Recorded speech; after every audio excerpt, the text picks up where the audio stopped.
بسم اللہ الرحمن الرحیم۔ تمام تعریفیں اللہ کے لیے ہیں جو تمام جہانوں کا رب ہے، اور درود و سلام ہو حضرت محمد صلی اللہ علیہ وسلم پر۔ یہ وہ عظیم واقعہ ہے جو حضرت مریم اور حضرت عیسیٰ کی زندگی پر مشتمل ہے اور اللہ کی قدرت کے عظیم معجزات کو بیان کرتا ہے۔ حضرت مریم کو اللہ تعالی نے اپنی خاص رحمت سے منتخب فرمایا۔ وہ ایک پاکیزہ، عبادت گزار اور نہایت نیک خاتون تھیں جو ہمیشہ اللہ کی عبادت میں مشغول رہتی تھیں۔ ایک دن اللہ کے حکم سے فرشتہ حضرت جبرائیل انسانی شکل میں ان کے پاس آئے۔ حضرت مریم اس اچانک منظر سے گھبرا گئیں کیونکہ وہ نہایت پاک دامن تھیں۔ فرشتے نے انہیں تسلی دی اور کہا کہ اللہ نے تمہیں ایک پاکیزہ بیٹے کی خوشخبری دی ہے جس کا نام حضرت عیسیٰ ہوگا اور وہ اللہ کے نبی ہوں گے۔ یہ وہ لمحہ تھا جب ایک عظیم معجزے کا آغاز ہوا۔ ایک ایسا بچہ جس کی پیدائش بغیر باپ کے ہونی تھی۔ وقت گزرتا گیا اور حضرت عیسیٰ کی پیدائش کا وقت قریب آیا۔ حضرت مریم لوگوں سے دور ایک سنسان جگہ کی طرف چلی گئیں جہاں ایک کھجور کا درخت تھا۔ وہاں شدید درد کی حالت میں تنہائی کے عالم میں وہ کہنے لگیں کہ کاش میں اس سے پہلے ہی مر چکی ہوتی اور بھلا دی جاتی۔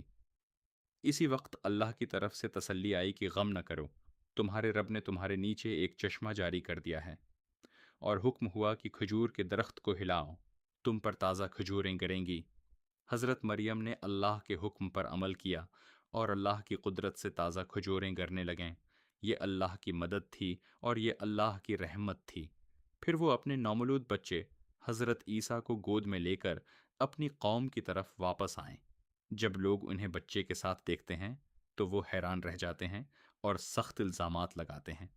وہ کہتے ہیں کہ اے مریم، تم نے بہت بڑا گناہ کیا ہے، اور وہ طعنہ دیتے ہیں کہ تمہارے گھر والے نیک تھے تو یہ بچہ کہاں سے آیا؟ حضرت مریم خاموش رہتی ہیں کیونکہ اللہ نے انہیں حکم دیا تھا۔ وہ صرف بچے کی طرف اشارہ کرتی ہیں۔ لوگ حیران ہوتے ہیں کہ ایک نومولود بچہ کیسے بول سکتا ہے، لیکن اسی لمحے اللہ کا عظیم معجزہ ظاہر ہوتا ہے۔ حضرت عیسیٰ نے گہوارے میں کلام کیا۔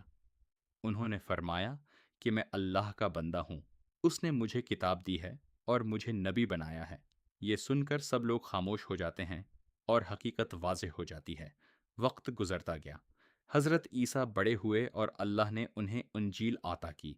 اس وقت بنی اسرائیل میں جادو، فریب اور شیطانی کام بھی عام تھے۔ کچھ لوگ جادو کے ذریعے لوگوں کو دھوکہ دیتے تھے اور اسے طاقت سمجھتے تھے، لیکن حضرت عیسیٰ کو اللہ تعالی نے ایسے معجزات عطا کیے جو ہر جادو اور فریب کو توڑ دیتے تھے۔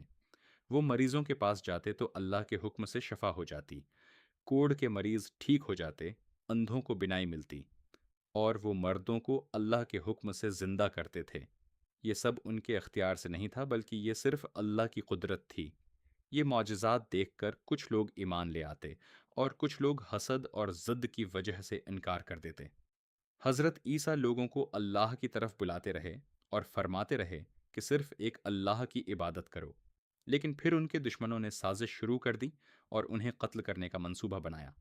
لیکن قرآن واضح فرماتا ہے کہ نہ انہیں قتل کیا گیا اور نہ سولی دی گئی، بلکہ اللہ تعالی نے حضرت عیسیٰ کو زندہ آسمانوں کی طرف اٹھا لیا۔